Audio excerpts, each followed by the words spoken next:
সেহেতু নেত্রী হুকুম করে সারা বাংলাদেশ থেকে লগি বৈঠা নিয়ে আসো, আমাকে ক্ষমতায় যাইতে হবে, মানুষ মারো। লগি বৈঠা দিয়ে রাজপথে 11 জন মানুষকে পিটিয়ে পিটিয়ে হত্যা করে নৃত্য করলো। আমরা মামলা দিতে গেলাম, মামলা নিল, বিচার হয়েছে? বিচার হয়নি। বিচার যদি হতো তবে এরকম ভাবে আর কোনো মানুষ মরতো না, মরতো?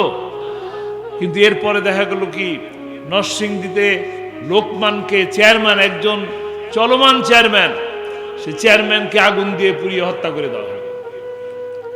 তার পরিবার কি বিচার পেয়েছে? বিচার পায় নাই। যেহেতু বিচার পায় নাই, সেহেতু নতুন করে আরো এরকম হত্যা হতে শুরু করলো। আমাদের এই যে গৌরব উজ্জ্বল সেনাবাহিনী, তার 57 জন অফিসারকে হত্যা করা হয়েছে না? বিচার পেয়েছি? বিচার পাই নাই। একের পর এক হত্যা। আপনাদের মনে আছে কিনা, বুয়েটের একজন মেধাবী ছাত্র, নাম কি? আবরার। আবরারের অপরাধ কি ছিল? ফজরের নামাজ পড়ে। ফজরের নামাজ পড়া কি অপরাধ? ফজরের নামাজ পড়া কি অপরাধ? ফজরের নামাজ পড়া যদি অপরাধ হয়, তবে এরকম তো অসংখ্য অসংখ্য মানুষ আছে বারবার জীবন দেওয়ার জন্য প্রস্তুত আছে। কিন্তু ফজরের নামাজ পড়ার অপরাধে তাকে শিবির বানিয়ে রুমের দরজা বন্ধ করে হাতুড়ি দিয়ে পিটিয়ে পিটিয়ে গিরায় গিরায় পিটিয়ে তাকে হত্যা করা হয়েছে। বিচার পেয়েছি? কেন বিচার পেলাম না? কেন? কারণ যে দল ক্ষমতায় থাকে তার দলের লোকরা এইসব আকাম কুকাম করলে বিচার হয় না। আর যদি আল্লাহর আইন থাকতো, দল যেটাই হইতো, কি হতো? বিচার সঠিকভাবেই হতো। বিচার এই ন্যায়ভ্রষ্ট রায় হতো না। ন্যায়ভ্রষ্ট রায় হওয়ার কোনো সুযোগ ছিল না। একটা ছেলে রাস্তা দিয়ে হেঁটে যাচ্ছে, গুলিস্তান জগন্নাথ বিশ্ববিদ্যালয়ের কোর্টের সামনে থেকে, নাম কি মনে আছে? বিশ্বজিৎ। মুখে খোঁচা খোঁচা দাড়ি। মুখে খোঁচা খোঁচা দাড়ি, এই কারণে তাকে সন্দেহ করা হলো কি? শিবির। শিবির মনে করে তাকে কোপানো হলো, বড় বড় দাও ছুরি দিয়ে কোপানো হলো। এরকম 36টা টেলিভিশনের ক্যামেরা তার সামনে ধরা, লাইভ টেলিকাস্ট হচ্ছে। মনে আছে আপনাদের? কোপানো হচ্ছে, সে বলতেছে যে আমি শিবির না, শিবির না। শেষমেশ সে বলতে বাধ্য হলো, ভাই আমি মুসলমানই না। এবং জানা গেল যে সত্যি সে মুসলমান না। শুধু খোসায় খোসা দাঁড়িয়ে থাকার কারণে তাকে এইভাবে নির্মম ভাবে বর্বর ভাবে হত্যা করা হলো। বিচার আমরা কিন্তু তারপরও পাই নাই। বিচার পেয়েছি? পাই নাই। এইভাবেই যদি চলে তবে বিচার সামনে আরো একইভাবে চলতে থাকবে, বিচার আমরা পাবো না। যে মানুষগুলা এই চিটাং থেকে, কক্সবাজার থেকে, রাঙামাটি থেকে, বান্দরবন থেকে, সারা বাংলাদেশ থেকে আলেম ওলামারা গেল কোথায়? 5ই মে শাপলা চত্বর। কি অপরাধ ছিল তাদের?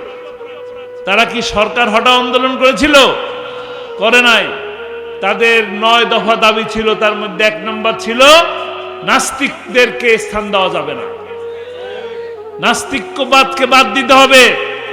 সেই নাস্তিক্যবাদকে বাদ দেওয়ার উদ্দেশ্য নিয়ে যে আলেম ওলামারা হাজির হলো, তাদেরকে রাতের আধারে কারেন্ট অফ করে দিয়ে, সমস্ত কারেন্ট অফ করে দিয়ে, সমস্ত ক্যামেরা, টেলিভিশনের ক্যামেরাগুলোকে বন্ধ করে দিয়ে পাখির মতন গুলি করে আলেম ওলামাদেরকে হত্যা করা হলো। বিচার পেয়েছি? আজ অব্দি কোনো বিচার হয়েছে? বরঞ্চ আলেম ওলামাদেরকে নিয়ে উপহাস হয়েছে। বলা হয়েছে টমেটোর সস লাগানো ছিল, রং লাগায় রাস্তার পারে শুয়েছিল। অপরাধ কি ছিল? নাস্তিক্যবাদ বিরোধী অপরাধ ছিল, আর কোন অপরাধ ছিল না। ছিল কি? আপনাদের কোরআনের পাখি আল্লামা সাইদি ভালোবাসেন? ভালোবাসেন? কারা কারা ভালোবাসেন? আলহামদুলিল্লাহ। কোরআনের পাখি, কোরআনের পাখি আল্লামা সাঈদী, তিনি 13টি বছর কারাগারের মধ্যে বন্দী ছিলেন। কেন? অপরাধ কি? অপরাধ কোরআনের দাওয়াত দেওয়া। কোরআনের দাওয়াত, তিনি 50টি বছর কোরআনের দাওয়াত বাংলাদেশের টেকনাফ থেকে তেতুলিয়া, রূপসা থেকে পাথুরিয়া, সুন্দরবন থেকে বান্দরবন পর্যন্ত এমন কোন অঞ্চল ছিল না যে অঞ্চলে কোরআনের পাখি পৌঁছায় নাই। প্রতিটা জনপদে, প্রতিটা এলাকায় কোরআনের দাওয়াত পৌঁছে দিয়েছেন। কোরআনের দাওয়াত পৌঁছে দেওয়ার অপরাধে তার হাতে অসংখ্য মানুষ, অসংখ্য অমুসলিম তার কোরআনের দাওয়াত পেয়ে হাজারেরও বেশি মানুষ তার হাতে ইসলাম ধর্ম কবুল করেছেন। অপরাধ তো এটাই। আর অপরাধ ছিল, আরো অপরাধ ছিল। অপরাধ কি জানেন? তিনি মদ জুয়া নিষিদ্ধকরণ বিল উত্থাপন করেছিলেন সংসদে। তিনি সংসদে প্রবেশকালীন সময়ে সংসদ সদস্যরা স্পিকারকে দেখে মাথা নত করে ঢুকতেন, আবার বের হওয়ার সময় মাথা নত করে বের হতেন। এখন সেই সিস্টেম চালু আছে? নাই। কেন নাই? কারণ ওই সময় আল্লামা সাঈদী প্রতিবাদ করেছিলেন, বিল উত্থাপন করেছিলেন। কোন মুসলমান কোন মানুষের সামনে মাথা নত করতে পারে না। কেউ একজন মারা গেছেন, সংসদ সদস্য মারা গেছেন, 1 মিনিট দাঁড়ায় নীরবতা। এ সময় তিনি প্রতিবাদ করলেন যে নীরব হয়ে দাঁড়ায় থাকলে লাভ কি হবে? না আল্লাহ কিছু জানলো, না ওই মারা গেলেন যে তিনি জানলেন। কোন লাভ আছে? সংসদে উনি মাহফিলের মধ্যে যেভাবে বলতেন, সংসদেও একই রকম ভাবে বলেছেন। চুপ থেকে, নীরব থেকে কোনো লাভ নাই। ওই 1 মিনিট দাঁড়ায় মোনাজাত করেন, না আল্লাহর কাছে বলি আসেন। বিধান চালু হলো, মোনাজাতের সিস্টেম। মারা গেছেন মুসলমান, দাঁড়ায় দোয়া করেন। হিন্দু মারা গেছে, দাঁড়ায় থাকেন 1 মিনিট, কোনো অসুবিধা নাই। কিন্তু মুসলমানের জন্য কি হবে? দোয়া। অপরাধের থেকে অন্য কোনো অপরাধ ছিল? আরো অপরাধ ছিল। তিনি ওই সকল দুর্নীতির বিরুদ্ধে কথা বলেছেন, সকল চোরের বিরুদ্ধে কথা বলেছেন। চোরদের ভাল লাগছে? মাদক ব্যবসায়ী যারা, তাদের খুব ভালো লাগছে বোধহয়। ভালো লাগে নাই। ভালো লাগে নাই বলেই ওই রাম বাম নাস্তিকেরা তাকে সহ্য করতে পারে নাই। 13 বছর বন্দী করে রেখেছে। বন্দী করে রেখেই ক্ষান্ত হয় নাই। আপনাদের প্রিয় মুফাসসির কোরআনের পাখি আল্লামা সাঈদীকে জেল থেকে হার্ট অ্যাটাকের নাম বলে হাসপাতালে নিয়ে এসে ইনজেকশন পুশ করে তাকে হত্যা করেছে।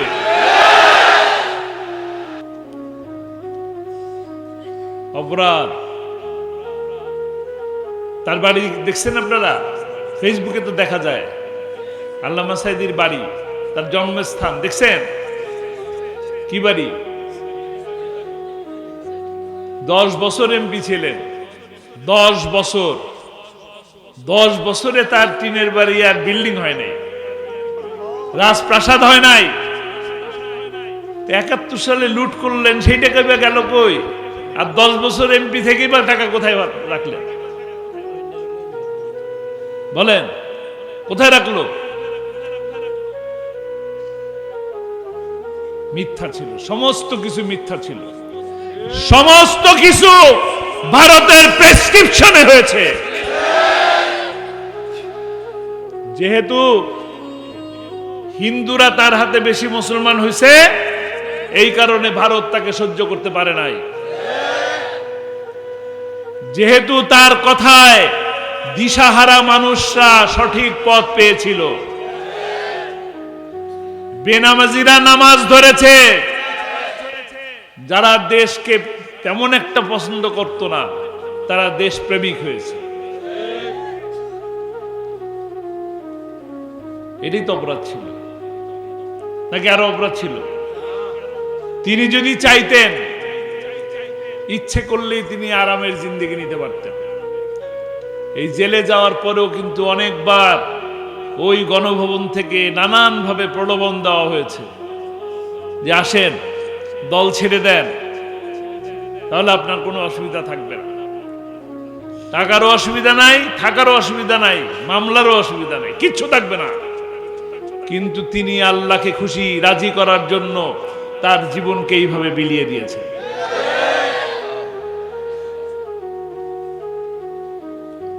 জীবনটাকে ইচ্ছে করলে আরামের জিন্দেগি বানাতে পারতেন, কিন্তু বানান নাই। আরামের জিন্দেগি তার এখন শুরু হয়েছে। আমরা বিশ্বাস করি যে মানুষটা কোরআনের দাওয়াত দিতে গিয়ে আজকে এইভাবে তার মৃত্যু হলো, তাকে আল্লাহ তাআলা কবুল করে নিয়েছে। সারা বাংলাদেশের মানুষ তাকে কোরআনের পাখি বলে। আমরা দোয়া করি আল্লাহ তাআলা তাকে জান্নাতের সবুজ পাখি হিসেবে কবুল করে নিন। তিনি সমস্ত মাহফিলগুলোতে দোয়া করতেন, আমার মৃত্যু যেন শাহাদাতের মৃত্যু হয়, শহীদি মৃত্যু হয়। তাকে তো হত্যা করাই হয়েছে, তিনি শহীদ হয়েছেন। আল্লাহ তাআলা তাকে শাহাদাতের মর্যাদা দান করুন। তিনি প্রতিটি মাহফিলে যেমন শাহাদাতের মৃত্যু কামনা করতেন, সেই সাথে একটা স্বপ্নের কথাও বলতেন। মনে আছে আপনাদের? শেষ কথা বলতেন যে কোরআনের রাজ প্রতিষ্ঠা হয়েছে, এই দৃশ্য দেখে যেন আমার মৃত্যু হয়। আমরা কি কোরআনের রাজ প্রতিষ্ঠা করতে পেরেছি? এই দায়িত্ব কার? এই দায়িত্ব কার? আমাদের। এই দায়িত্ব কি আমরা পালন করতে চাই? চাই। আল্লামা সাঈদীকে হত্যা করা হয়েছে, এটা শুনেছেন তো, বললেন তো যে হ্যাঁ সত্য। বিচার চান না? বিচার চান? বিচার চান? কিভাবে বিচার করবেন?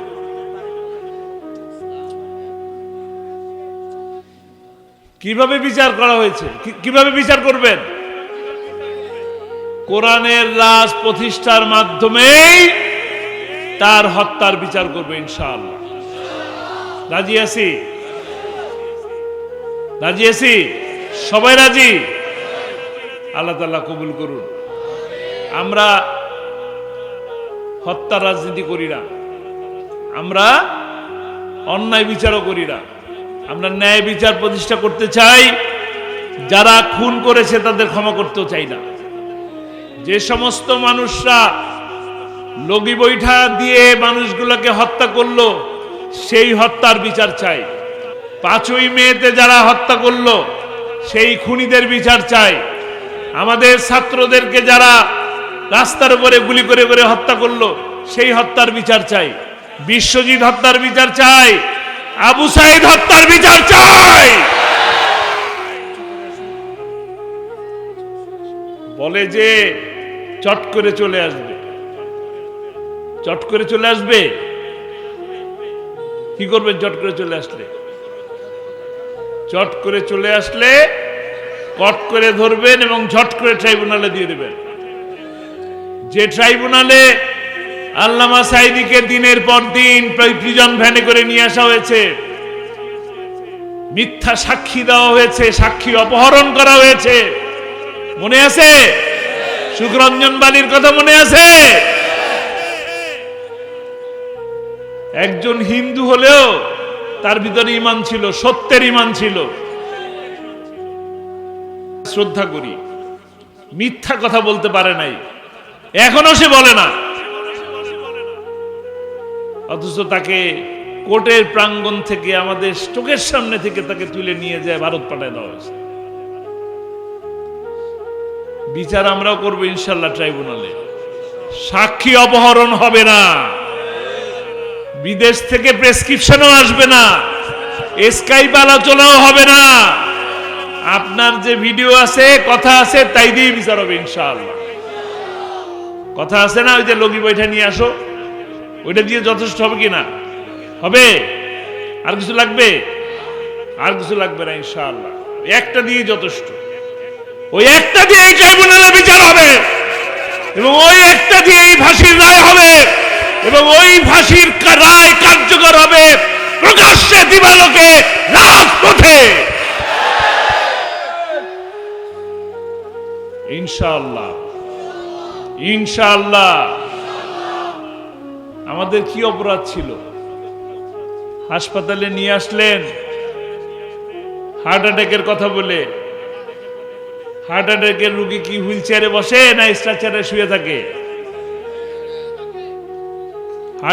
হার্ট অ্যাটাকের রোগী এরকম ভাবে হাসি দেয়?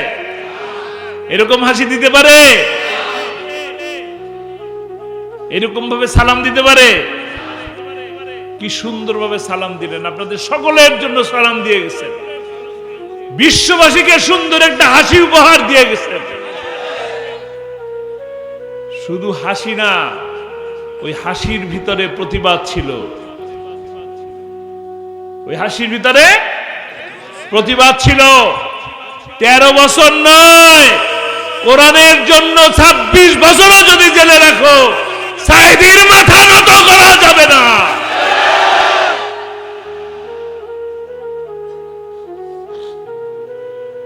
সেই হত্যার বিচার হবে ইনশাআল্লাহ। ওই ডাক্তারেরও হত্যার বিচার হবে। ডাক্তার যে ইনজেকশন দিল, আপনারা দেখছেন না? কেবিনের মধ্যে, বিছানার মধ্যে খুব সুন্দর করে বসে আছেন। ওইটা কি হার্ট অ্যাটাকের পেশেন্ট?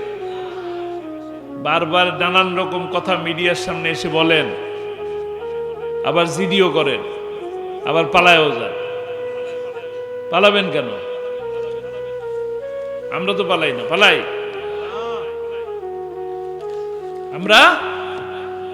আমরা পালাই না। আমরা 5 জন 10 জন মিলে মিটিং করছি, আমাদেরকে এসে বলছে যে দেশ বিরোধী ষড়যন্ত্র চলতেছে, নাশকতার চক্রান্ত চলতেছে, জঙ্গি। পরে নিয়ে গেল, নিয়ে যায় ডান্ডাবেরি পরে নিয়ে হাঁটাই নিয়ে চলে গেল। আর এখন তারা দোয়া চায়। দোয়া চায় না? দোয়া করে লাভ নাই। আল্লাহ তাআলা কোরআনের সাথে থাকলে সম্মানিত করে, কোরআনের বিপক্ষে গেলে তার অবস্থা কি হয়? বেইজ্জতি হয়। দরবেশের কি অবস্থা? দরবেশের কি অবস্থা? আর যে ফাঁসির রায় লিখছে তার কি অবস্থা? ফাঁসির রায় যিনি লিখলেন, ফাঁসির দড়ি তো আসে জার্মান থেকে, জানেন কিনা? জানেন? দামি নাকি কম দামি? মোটামুটি তো দামি। কিন্তু ফাঁসির রায় যিনি লিখলেন, তাকে গরু ছাগল বাঁধে যে দড়ি, সেই দড়ি দিয়ে বেঁধে টেনে হিসড়ে নিয়ে যাওয়া হয়েছে। অনেক মর্যাদা দিছেন নাকি? অনেক মর্যাদাবান হয়েছেন কিনা? কোরআনের বিপক্ষে থাকলে তার এরকম জিল্লতি হয়। একজন এমপি ছিল আনার, কোন জায়গায়? ঝিনাইদহ 2 আসনের এমপি। সে 28শে ফেব্রুয়ারির রায়ের পর, ন্যায়ভ্রষ্ট রায়, তারপরও সে রায়ের পর খুশিতে মিছিল করছে। মিছিল করে মানুষজনকে মিষ্টি খাওয়াইছে, মিষ্টি খাওয়ায় বক্তব্য রাখছেন, রায় দ্রুত সময়ের মধ্যে কার্যকর করতে হবে এবং বাংলার মাটিতে সাইদির দাফন হতে দেওয়া হবে না। নিজের পরিণতি কি হয়েছে জানেন? হ্যাঁ, টয়লেটের মধ্যে টুকরা টুকরা করে কেটে ফ্ল্যাশ করে দিছে। তার সন্তানরা কাঁদে, আমাদেরও খারাপ লাগে, তার সন্তানের জন্য আমারও সমবেদনা আছে। কিন্তু কোরআনের বিপক্ষে থাকলে এই রকমই অবস্থা তৈরি হয়। আসুন কোরআনের পক্ষের মানুষের সাথে থাকি। আপনাদের এই নুরানি কাফেলা কোরআনের পক্ষের মানুষের সাথে থাকে, কোরআনের কাজগুলা করে, একটা অসহায় মানুষের পাশে থাকে, যাদের সুন্নতে খাতনা হয় নাই তাদের সুন্নতে খাতনার ব্যবস্থা করে, যে সমস্ত বাবা মারা তার সন্তানকে বিয়ে দিতে পারে না তাদেরকে বিয়ে দেওয়ার ব্যবস্থা করে, করে কিনা? শীতে মানুষের পাশে কম্বল নিয়ে যায় কিনা? এরকম অনেক ভালো ভালো কাজ তারা করে। এটাই মানুষের কল্যাণের কাজ, এটাই কোরআনের কাজ। আসুন আমরা কোরআনকে বোঝার চেষ্টা করি, কোরআন পড়ি, কোরআন দিয়ে আমাদের পরিবারকে সাজাই, আমরা নিজেদেরকে কোরআনের রঙে রঙিন করি। তবেই সুন্দর আমরা যে স্বপ্ন দেখি সোনার বাংলার, সেই সোনার বাংলা আমরা প্রতিষ্ঠা করতে পারবো ইনশাআল্লাহ। আল্লাহ তাআলা আমাদের সকলকে সেই তৌফিক দান করুন। ওমা তৌফিক ইল্লা বিল্লাহ। আসসালামু আলাইকুম ওয়া রাহমাতুল্লাহ।